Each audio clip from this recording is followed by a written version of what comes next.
There's nothing that God hates more than sloth and laziness. If God were to create a man and that man were to sit around and do fuck all, God will frown upon you. It's why you're never lucky. If you're listening to this and you think I'm never lucky, I'll tell you why, because God dislikes you because you're fucking lazy.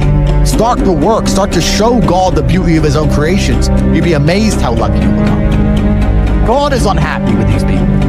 And inside their hearts, they're unhappy. We talk about depression, anxiety, all those things you mentioned earlier on this podcast. You loathe your own weakness. You loathe your own laziness. This is what all of these things are. I don't feel depression. How can I feel depression when I'm the most powerful version of me that I could ever fucking be? Most men are walking through life and they don't realize that it's constant competition. Every single pound they want, someone else wants. Every single girl they want, someone else wants. And they're just sitting there just fucking floundering and wandering through life, unaware of how competitive the world is. And this is my point. If the world is truly that competitive, you do not have time to be depressed because it's a non-competitive mind state. You could be depressed for X, Y, Z, whatever. I'm not depressed. And I want the money you want, and I want the girl you want, and I want the status you want, and the car you want, and the house you want.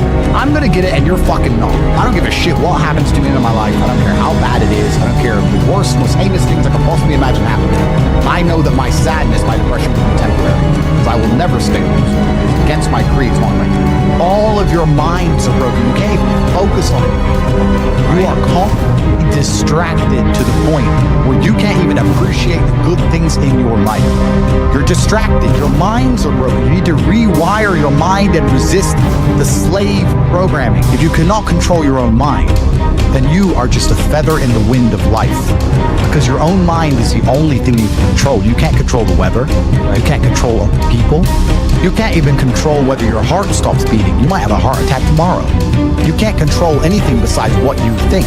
If you cannot control your own mind, then you go through life with zero control, zero influence. You can't control anything. You're just a feather in the wind, waiting for life to blow you from happy place to sad place to happy place to sad place, completely hoping on the gods to be fortunate to you, because if any genuine discomfort comes your way, you're fucked. It's so easy to win if you can control your own mind. It seems nobody fucking can. Your own father's a champion, and you don't even feel fucking motivated. Oh shit, it's a fucking shame. You're to go and look your father in the eye and say, you know what, I could have been a UFC champion, I could have been a multi-millionaire, I could have been a race car driver, I could have been a fucking nuclear physicist, could have done all these things, but I was busy on Pornhub. You think he's gonna be proud of you? Fuck no. People who go, yes, I'm wasting my potential, those are the ones who have potential. The ones who stand up and go, I am wasting my potential, I could be anything, and I am not that yet. They have a chance. This is your prerogative as a man. You need to be instilled with a sense of duty to your bloodline. You must want it. You need to want it deep inside your soul. I can't die as anything less than emperor. As a man, if you don't make yourself valuable, you have no value. You have to get up and do it. Just like a video game, you start with fucking zero. You have to decide if you want to complete it. You have to upgrade your character.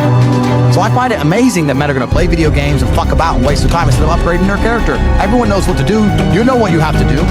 If you had to become the most dangerous, intelligent, respectable man on the planet, you know you're supposed to go to the gym. You know you're supposed to train, learn how to fight. You know all these things. You don't do them. That's your decision. It's your prerogative. I didn't make that choice. I made the choice to do it all. I decided all. And every single man watching this will do the exact same thing. Which is why I have very little faith when I do these streams. People think I'm arrogant or I'm rude to people. But if you've made a fucking decision to be less than you should be, then I believe you should be mocked for that. And me as a man, when I put myself through hell, when I have had such exacting, such stringent standards for myself, why would I then have less exacting, stringent standards on the people I meet? Why would I put myself through hell to be me and then meet someone who didn't put themselves through hell and then treat them like my equal? No, fuck you. I suffered when you didn't. So you are not my equal because you decided not to suffer. You have enjoyed comfort when I haven't, and that's fine, but don't expect me to look at you as my equal because you're not, because I put myself through hell. Because I decided to throw comfort away. For 10 years of my life, I was never comfortable. My basic premise is that I refuse to believe in things that take power away. The idea, I believe, that if you feel depressed, something is depressing you, and you should try your best to fix it. You should take control of your life and do your best to fix it. Let's say your world is you start to feel depressed. But you believe in the idea of depression. You're now going to start diagnosing yourself as clinically depressed. Self-hypnosing yourself and hypnotizing yourself to be clinically depressed. And it's amazing how you can speak things into existence. I cannot become depressed because I don't believe in it. Let's pretend I'm completely wrong, right? The best option, the best thing to do is still to get up, be an adult, control your emotions, be stoic, and do the things you're supposed to do day after day. Laying in bed and doing nothing is never going to be the best option. The best option is still to go to the gym, to work hard, to run your business, and be successful. So it doesn't matter. We're talking about the different positions on the chessboard. But if the rules of the game remain the same, regardless of the position you're still trying to win, you still have to do the same things. So does it even matter at this point? If you come along and say he's depressed because of X, and he's depressed because of Y, and he's depressed because of Z, and the answer to all of them is still the same thing, then I don't give a fuck why you're depressed. Yeah, well, what I'm saying is you're playing a game, it's a competitive game. You build a mindset that allows you to be ultra-competitive. You want to sit there and say, no, I want a non-competitive mindset. Then fine. You know what you call people, you know what you call people. This is just the bottom line of life, and it's kind of interesting because everyone pretends they give a fuck, but nobody does. Especially women. Women truly don't give a fuck. If you ask a woman what kind of man she will never say depressed or sad. Ever. She wants a man who is ultra capable, ultra competent. They want someone who is fun and spontaneous and charismatic and successful. They don't have time for sad dudes. They don't care. So the world doesn't care. The world has never given a shit about sad men. So if you're going to sit there and self-diagnose yourself as a sad man, you're going to have a shit life and nobody's ever going to give a fuck and you're going to perpetually lose forever. And that's your decision. I am so scared of being that person. The idea of that terrifies me to the point where I don't even want to accept that as a reality that can possibly exist. I don't give a shit what happens to me in my life. I don't care how bad it is. I don't care the worst, most heinous things I could possibly imagine happening.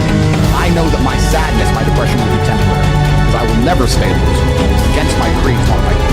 They try and convince you, don't worry if you're being a loser, because people feel sorry for you and you'll get attention for it and you'll be okay in the end. And it's all this temporary fixes of dopamine by saying, I'm sad, don't worry bro, you'll be okay. But it's bullshit. They don't care long term.